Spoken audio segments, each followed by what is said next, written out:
안녕하세요. 2021년 1월 식단표입니다. 한번 살펴보죠. 다 중식만 나타나 있고요. 이제 월, 화, 수, 목, 금, 토 이런 식으로 되어 있습니다. 자, 보면 잡곡밥, 탕국, 전유어. 전유어가 뭡니까? 모르겠는데요. 잡채, 어묵, 꽈리, 초볶음 알겠고 시금치, 나물 알겠어요. 이날 이런 걸 먹는구나 라는 걸 알 수 있고, 그 다음날 잡곡밥. 잡곡밥 동일하네.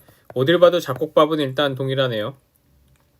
매생이, 굴국, 돈육, 두루치기, 아이 뭐 소주? 한 잔? 도토리, 묵무침, 열무, 된장나물 뭐 이런 것 같습니다. 밑엔 좀 잘 안 보이는데, 이런 식으로 1월 전체에 식단표라는 게 있어서 이런 계획을 세우고 만드는, 조리하는 분도 활용을 하는 거고, 이걸 먹어야 되는 사람도 이런 음식 이게 몇 칼로리인데 이렇게 먹으면 되겠구나. 그래서 당뇨 식단일 수도 있고요. 아니면 고혈압 식단일 수도 있고요. 다양한 식단일 수 있습니다. 잡곡밥인 거 보니까는 당뇨일 것 같기도 합니다.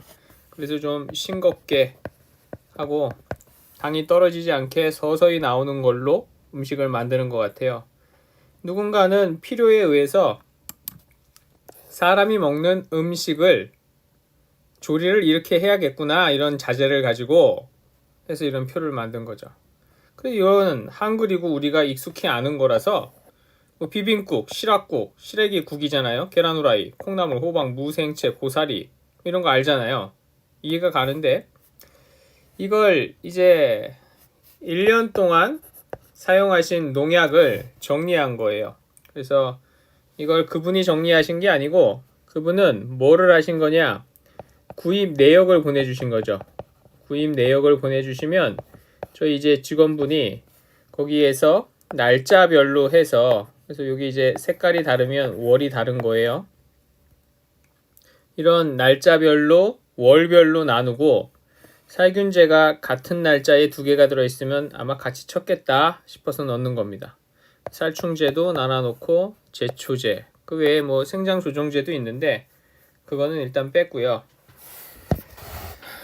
이 농약을 분석을 하기 전에 생각해 보셔야 되는 게, 농약이라는 거를 살포를 해야 되는데 농약에 대해서 배울 기회가 있느냐? 잘 없습니다. 근데 농약을 이 정도로 사용을 하시면, 이분이 한 2,000평 정도 됐거든요. 근데 이제 한 350만원어치 정도를 사용을 하셨어요. 평균이냐? 뭐 그렇진 않습니다. 2,000평이다 라고 하면 대부분 이 평을 떼고 공 3개를 넣으면 200만원 되잖아요. 다르게 해볼까요? 자, 3,500평이다 라고 하면 이 평을 지우고, 3,500평이었잖아요. 평을 지우고 000 해서 원을 쓰면 그냥 뭐 평상적인 농약값이다 라고 보시면 됩니다. 자, 10,000평이에요. 그러면 어떻게 해야 된다고요? 평을 지우고 어떻게? 동그라미 3개 뒤에 원. 그러면 1, 10, 100, 1000, 만, 10만, 100만, 1000만원. 10,000평 농사 지으면 1000만원이 농약값으로 들어가겠구나. 이게 기본이에요. 기본이라는 건 농사를 잘 짓는, 그러니까 약을 적당히 잘 치시는 분들의 기본이고요. 10,000평에 1000만원인데 뭐 어떤 농약을 판매 어떻게 하시는 분을 만나느냐에 따라서 이 앞단위가 2로 바뀔 수도 있고요. 3으로 바뀔 수도 있어요. 진짜로. 그래서 선생님들이 농약을 사용하실 때 굉장히 비싼 돈을 주고 1년에 뭐 수십, 수백, 수천만원어치를 사용을 하시는 건데, 너무 이게 교육이 안 돼 있어서 얼토당토 않게 사용하는 경우도 있어요. 식단도 전문가가 식단을 짜잖아요. 이것저것 고려해가지고 이런 식으로 해서 식단을 짜잖아요. 마찬가지로 이런 방제력도 농약방이 필요에 의해서 잘 팔리는 거를 갖다 놓고 그걸 그 시기에 판매를 하고 그 다음에 칠 약이 뭔지도 모르고 지금 치고 그 다음에 약 오면 또 치고 이렇게 하면 내가 뭘 중복돼서 쳤는지 혹은 이게 뭐 정회원사가 아니고 준회원사 농약이라서 싸서 이게 들어온 건지 뭐 알 수가 없다라는 거죠. 그래서 오늘 한번 간단하게 살펴만 보도록 하겠습니다. 톱신 페스트는 지금 이제 살포하신 시기가 1월 30일이잖아요. 그리고 톱신 페스트는 살포라는 게 아니고 전정한 나무 상처에 도포하는 거죠. 그래서 이제 요거는 정규 방제로 보느냐 그렇지는 않습니다. 엘산이 3월 28일에 있어요. 이분이랑 깊은 얘기를 안 했어도 이럴 때에 이런 약이 사용이 됐다라고 하면 아마 나무좀이라는 거를 방제하기 위해서 사용하셨을 확률이 매우 높습니다. 여기 이제 알리온과 바스타가 있습니다. 3월 31일과 4월 9일인데 대부분은 이 두 개를 같이 사용을 하거나 혹은 알리온과 근사미를 같이 사용을 해서 효과를 높이는데 그래도 알리온이라는 거를 살포하신 게 매우 놀랍습니다. 왜 놀랍냐 하면 지금 이 살포한 내역을 보내주신 곳이 이게 이제 개인적인 그런 게 있잖아요. 약간 뭐라 그럴까 부끄러울 수도 있고 그래서 성함은 얘기는 안 해드리겠지만 농사를 보면 이제 사과 농사를 많이 짓는 거 순서대로 1부터 한 30까지 지역을 나눠놨다라고 보면 여기 앞에 쪽은 주로 경상도 아닙니까? 뭐 안동, 의성, 문경, 청송, 영주 막 이런데 이렇게 해서 갈 거 아닙니까? 그러면 거의 이 밑에 있는 지역이에요. 그러니까는 사과가 많지는 않은데 이제 점점 조금씩 늘어나고 있는 지역의 방제력이다 라고 보시면 되겠습니다. 농약방에서 주는 대로 1년 살포했는데 그걸 적은 것도 방제력이라고 할 수 있냐? 당연하죠. 그 방제력이 어떤 교수나 저희 예찰연구센터나 혹은 농촌진흥기관이나 이런 데에서 만든 것보다도 그 지역에서 효과가 월등하게 좋을 수도 있어요. 그래서 이거 하나하나를 뭐 어떻게 분석을 해서 이게 좋다 나쁘다 라고 하는 게 아니고 그냥 전체적인 흐름을 보자 라는 뜻입니다. 지금 여기에 이런 식단표가 있는데 이게 좋다 나쁘다 라는 거를 어떻게 딱 단정 지어서 설명을 할 수가 있겠습니까? 비교를 어떻게 할 거예요? 이렇게 해가지고 500명한테 먹이고 다른 식단표로 500명한테 먹였어요. 그래서 그 500명씩의 체중이라든지 혈압이라든지 당뇨 수치라든지 이런 거를 비교해 보면 뭐 어떻게 좀 나올 수 있겠죠? 근데 농약은 그렇게 하기가 쉽지 않다라는 얘기입니다. 정해져 있는 대로 치라라고 이야기를 하는 것 자체가 매우 힘듭니다. 그래서 그냥 이런 거를 이렇게 많이 분석을 해보고 그래서 저런 바탕이 되어서 소식지라든지 상담이나 방제력 같은 거를 만들 때 참고를 하는구나 라고 편하게 생각만 하시면 되겠습니다. 이 알리온이라는 게 굉장히 고가이기도 하고 특이한데 이 사과 농사가 많지 않은 곳에 이렇게 사용을 하시는 게 매우 진취적입니다. 이건 토양에 살포하면 풀이 잘 올라오지 못하게 하는 그런 류의 제초제다라고 보시면 되겠습니다. 이거 하나하나 일일이 설명드릴 건 아니에요. 이분이 이제 상담을 하시는 교육을 하고 질문을 하셨는데 본인이 28번 1년에 약을 살포했는데 뭐 공판장에 잘 팔기는 했으나 생각만큼 그렇게 농사가 잘 되진 않았다. 그래서 제가 28번 살포했으면 우리나라에서 많이 살포하는 것 중에 한 1, 2, 3위 안에 들어갈 정도로 많이 하셨는데 저 농약이 궁금하다고 어떻게 이거 농약을 쓰셨길래 28번이나 뿌렸는데도 그렇게 만족을 못 하시나.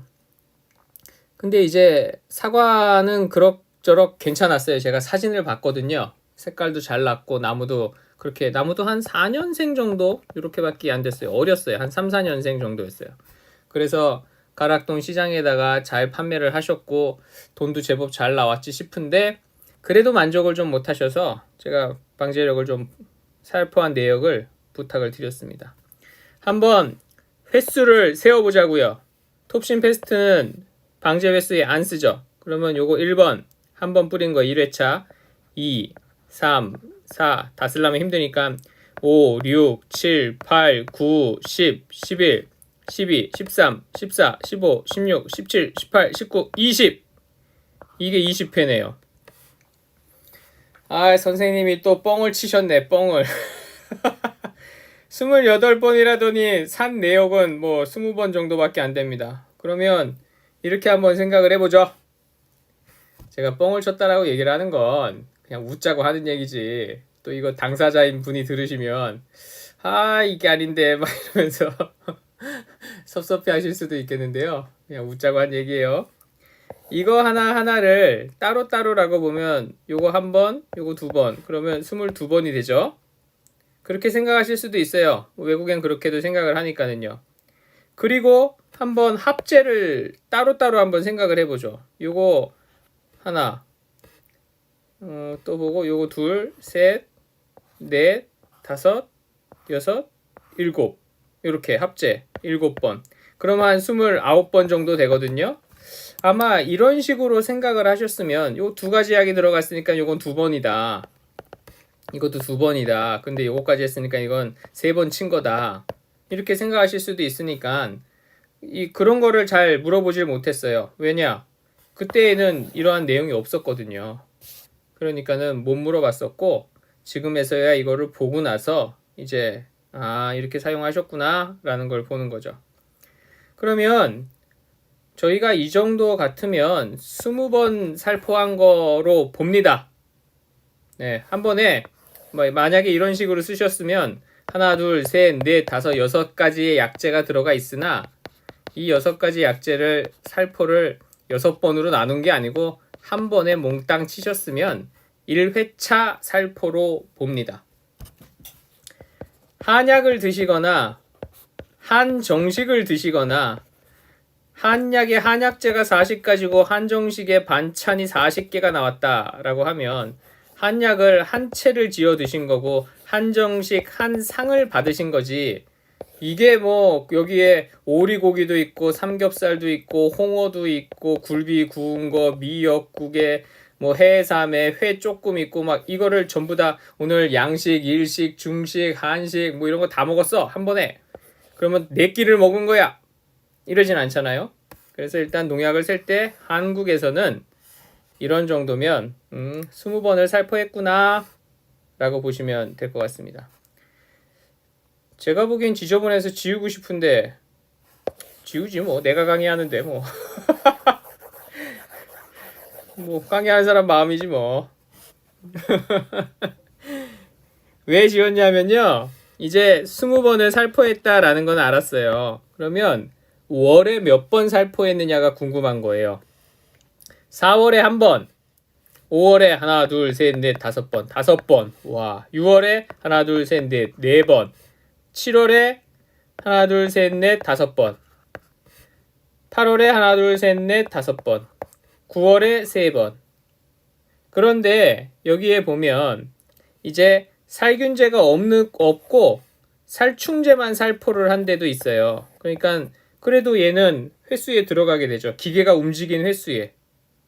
안 들어가겠습니까? 당연히 모벤토만 따로 치려고 그래도 들어가죠. 이런 식으로 따져서 보면 23번 정도 SS기를 운행을 하신 게 되죠. 그죠? 이거 6, 이거 9, 이거 8, 여기도 하면 23번입니다. 암산 잘하죠. 제가 어렸을 때 주산학원 다녔습니다.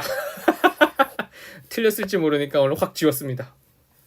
그러면 23번 차를 움직였고 살균제 기준으로 보면 20회 정도, 이게 균이에요. 이렇게 살포를 하셨다라는 거예요. 그러면 이 살균제가 이제 사용하는 작용기구 그룹이 있잖아. 이런 식으로 뭐 칸이, 단위, 산이, 이런 거를 전부 다 구분을 해서 해 볼 수도 있는데 그게 그렇게까지 큰 의미는 없고요. 지금 여기에서 선생님이 이제 이 분이 하셔야 되는 거는 이런 겁니다. 살충제가 보통 두 가지 경우를 섞을 수도 있기는 하나 한 번에 이렇게 많이 사용하는 경우는 조금 옳지 않습니다. 그래서 될 수 있으면 살균제 하나에 필요하다면 응애약 정도를 넣어서 살포를 하시는 게 낫고요. 지금 뭐 면충이나 이런 것 때문에 이런 거를 살포하셨을 수도 있어요.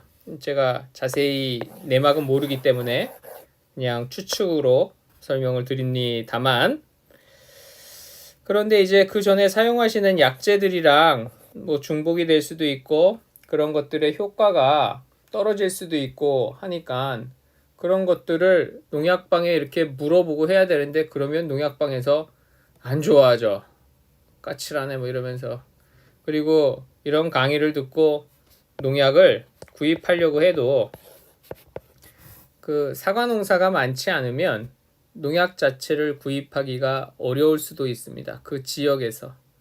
그래서 그 지역의 방제력을 개발을 할 때 흔히 많이 팔린다라고 해서 그 상표명으로 넣어두면 그 지역에서는 못 구하는 경우도 제법 생깁니다.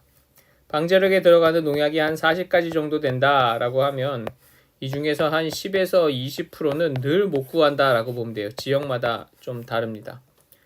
그래서 지금 이 선생님은 여기에 뭐 카카카카 하다가 이제 여기 부분이요. 비가 이제 많이 내렸었잖아요. 이 앞선에. 그리고 나서 비가 계속 올 때라서 이 뒷부분에는 간격이 좁아지면서 약재를 계속해서 사용을 하셨어요. 사용을 했는데 여기에 보면 이제 사약도 들어가 있기는 한데 이 약이 적어요. 보통 나도 침투를 합니다. 다도 침투를 하고. 근데 칼이라고 해서 우리 부엌에서 사용하는 식칼이 이렇게 생긴 칼도 있고요. 이렇게 생긴 칼도 있고요.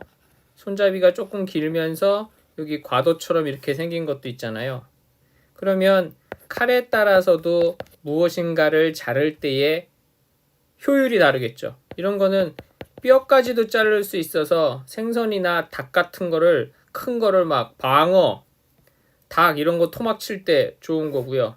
이건 기본적으로 뭐 야채 같은 거 썰 때 좋은 거고, 이런 거는 과일 깎고 뭐 이런 거 할 때 좋지 않겠습니까? 그럼 이 중에 이제 강력하다라고 생각을 하는 게 이렇습니다.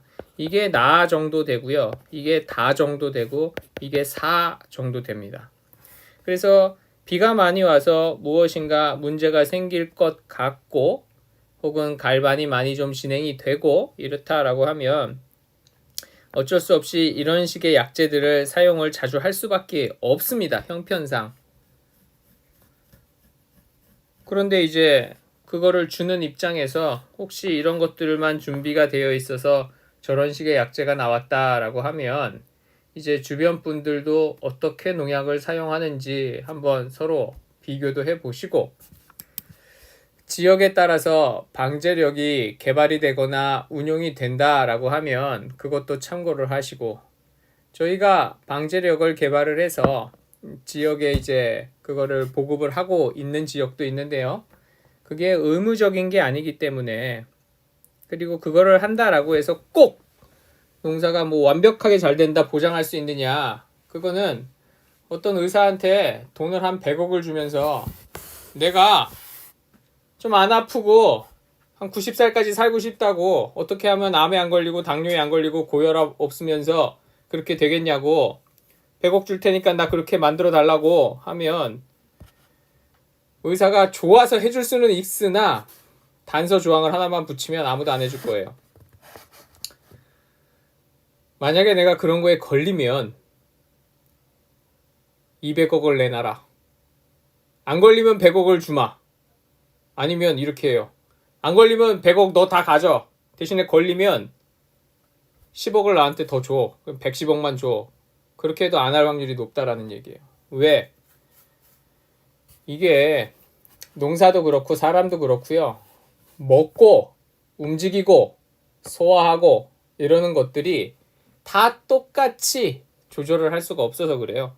그래서 지금 이 방제력이 좋다 나쁘다 라는 거를 단정지어서 이야기를 해드릴 수는 없고, 그냥 오늘은 편하게 이런 정도 몇 번 약을 뿌렸냐, 20번 정도 뿌렸다. 회차는 차가 움직인 거는 한 23번 정도 된다. 겨울에 뿌린 거는 별로 그렇게, 이거는 그냥 바른 거다. 제초제는 이런 것들을 썼고, 살충제만 면충 같은 것 때문에 따로 살포하신 경우도 있는데 그냥 정규 방제로만 해도 될 것 같다. 비가 오고 난 다음에 좀 침투하는 거에서 효율이 강력한 것들이 있는데 좀 순한 게 들어간 것 같다. 이 정도만 볼 수 있다라는 거죠. 그래, 이제 이렇게 이런 분들 과수원에 예찰이 들어가면 예찰을 하고 이제 나중에 평가회 같은 거를 할 때 이런 식으로 질문을 하시고, 그러면 이 예찰한 데이터들을 보고 아, 이거는 또 이랬었군요 하면서 조금씩 과거에 약간 잘못되었을 것 같은 것들을 개선을 해야, 뭐 바꿔봐야 내년도에 농사가 조금 달라지니까는요. 앞으로의 농사가. 그래서 그런 거를 어떤 식으로 보는 건지에 대해서 간단하게 살펴봤습니다 라고 하기엔 좀 복잡한 것 같아서 그냥 천천히 살펴봤습니다. 다음에 또 기회가 되면 농약에 대해서 설명을 해드리도록 하겠습니다. 감사합니다. 흡지 천국입니다. 이건 뭐 흡지가, 근데 보면 이게 지금 옆에 조그만 나무가 있고요. 여기는 커다란 나무가 있었는데 베어낸 거죠. 그리고 그 나무에서 저렇게 움이 터서 올라온 거예요. 뿌리에서. 무슨 말이냐면 뿌리에 저장이 되어 있던 양분은 많이 있었는데 그 양분을 가지고 할 게 없잖아요. 위에 지상부가 없으니까. 그러니까 지상부를 만들어내기 위해서 이런 흡지가 엄청나게 나온 거죠. 저 흡지에서 올라오는 애들은 실생 뿌리입니다. 저 대목의 뿌리라고요. 그러니까 M9이나 M26이나 옛날 같으면 정말로 사과 씨앗에서 나온 그거다라고 보시면 돼요. 저걸 하나하나를 일일이 다 뜯어가지고 심으면 하나의 나무가 될 수 있죠. 그런데 거기에다가 이제 품종을 접붙여야겠죠. 지금 여기 과수원 보면 나무마다 다 이렇습니다. 이게 위에 지상부에 생육이 병이 걸리거나 그래서 안 좋아지면 이런 식으로 흡지가 많이 발생을 합니다. 여기 하나가 이게요, 뜯는다고 아우 아파. 역시 안 되죠. 선생님, 저거를 없애려고 노력하지 마시고요. 얘는 없애는 방법이 없어요. 왜 그러냐면 나무가 생육이 안 좋아서 생기는 경우가 첫 번째고요. 두 번째는 스스로 자라는, 살아가는 방식이에요. 저게 뭐 저기서 양분을 모아가지고 뿌리로 보내서 사느냐, 그게 아니고요. 이 나무도 스스로 번식을 했어야 되잖아요. 근데 꼭 열매로만 해서 씨앗 그 안에 있는 거를 뭐 너구리나 고라니, 멧돼지, 말, 사슴 이런 거한테 먹혀가지고 번식을 하는 게 아니고요. 뿌리로도 번식을 하겠다라는 거예요. 감자가 위에 꽃도 피고 땅 속에 열매도 저장을 해 놓잖아요, 양분을.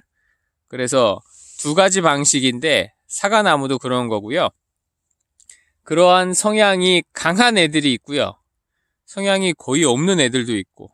근데 이제 저게 많이 나오는 나무들은 둘 중에 하나인 거죠. 종족 번식의 능력이 강력하거나 아니면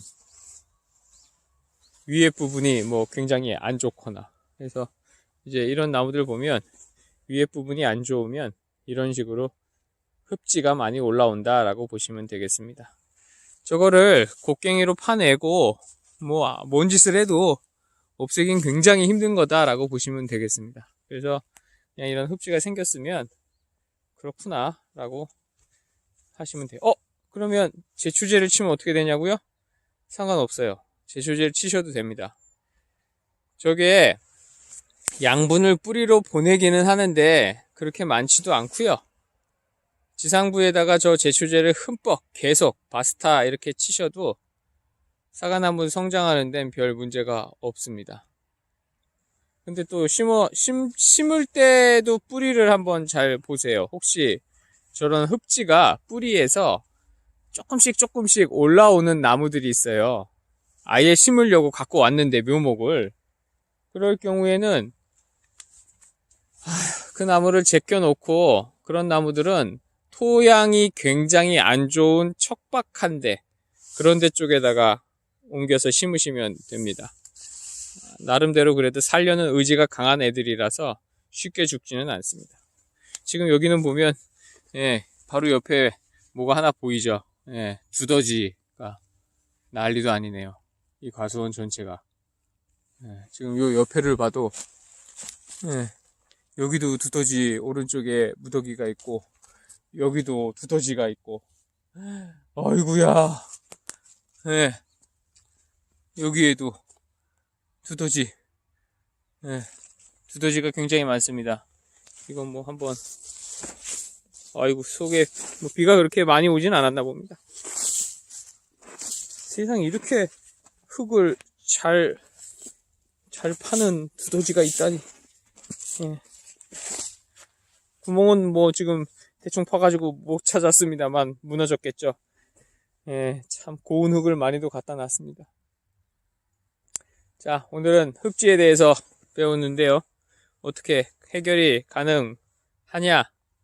불가능이다 라고 보시면 됩니다. 올라오면 나무가 원래 살아가는 번식하는 방식이구나 생각을 하시면 되고, 또 위에 병이 많으면, 불안병도 있고 뭐 날개무늬병이 걸리고 밑에도, 그러면 일단 새로운 삶을 모색하기 위해서 새로운 후손들을 만들어내는 거다라고 보시면 되겠습니다.